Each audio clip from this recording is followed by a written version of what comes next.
Hey, Abigail Reith here.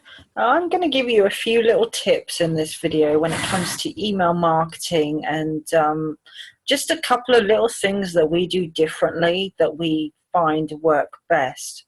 Now, when it comes to email marketing, obviously the most important thing to start is you got to have a good title. You've got to have a good subject title.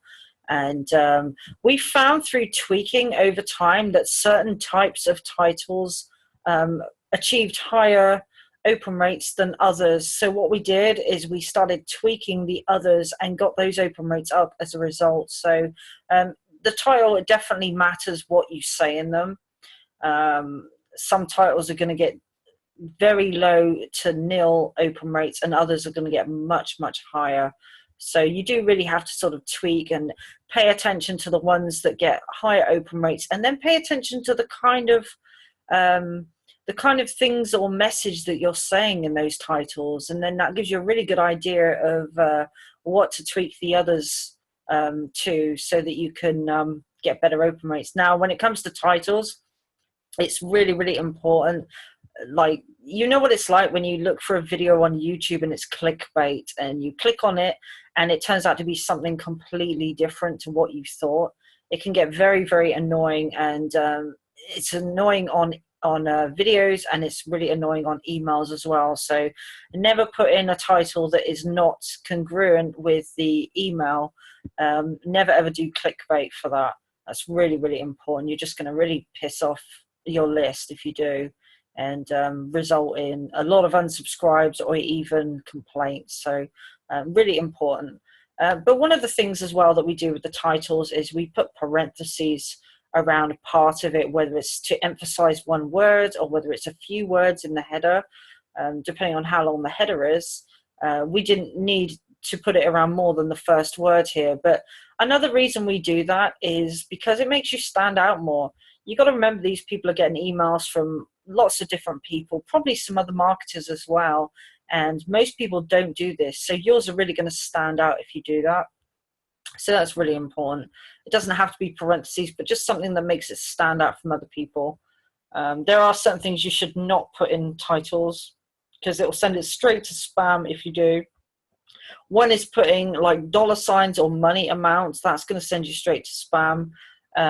Capitalizing and lots of exclamation points, that's going to land you to spam. There are certain things like that you should definitely not do, that because otherwise your email, if it's going to spam, it's just not going to get seen, and you're going to get spam complaints by those that might see it.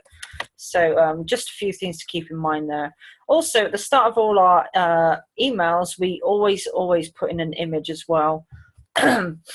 When we first started in internet marketing, we first started building a list and writing follow-up emails, we didn't do this. And then we found it works better to do this. And apart from that, people are visual. A picture can say 1,000 words. So whether you use a picture for a metaphor or whether you use it as a literal representation of what's in your email, or whether you put pictures of yourself doing things, going places, whatever, as long as it's congruent with the email body itself, we always put an image in there. And it's nice. The first thing people see is an image as well. It immediately paints a picture in their mind. It immediately emphasizes more what you're saying, because now they've got a visual representation of that as well. It makes it stand out more, and it makes it stand out in their mind more.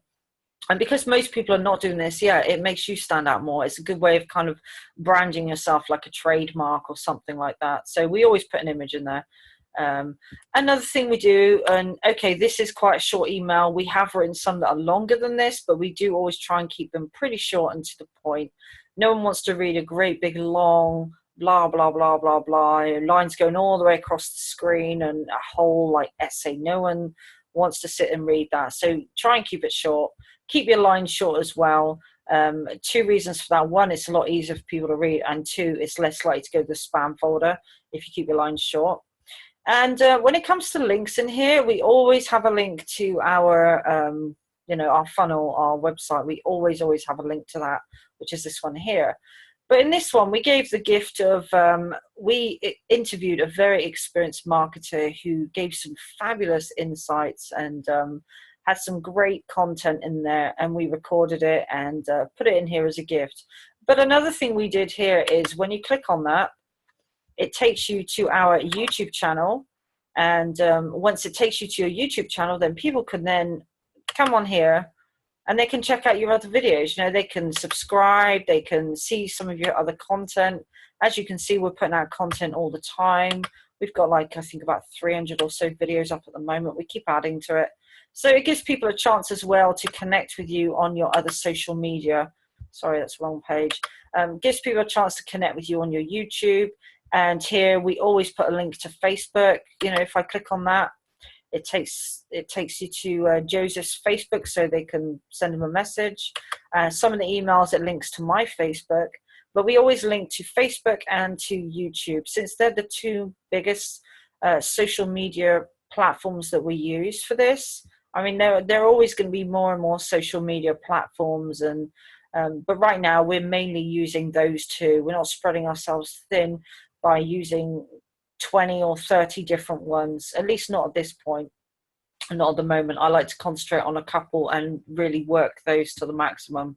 So again, in your emails, people find your website, whether they find it through your YouTube videos or through a solo ad or through your social media. And in each email, we're always linking back to one or the other or both of our other social media accounts. So just a few little tips in there to keep in mind. I mean, yeah, I could go into a lot more, but hopefully these tips are helped. And if you implement them or this kind of thing, you're gonna not only brand yourself better, but you're going to have better rates and better open rates and better results as well. Particularly pay attention to your headline and what you write in here, because that's obviously the biggest part. But anyway, hopefully this helped. Have a great Sunday, everyone, and we'll see you on the next video. Bye for now.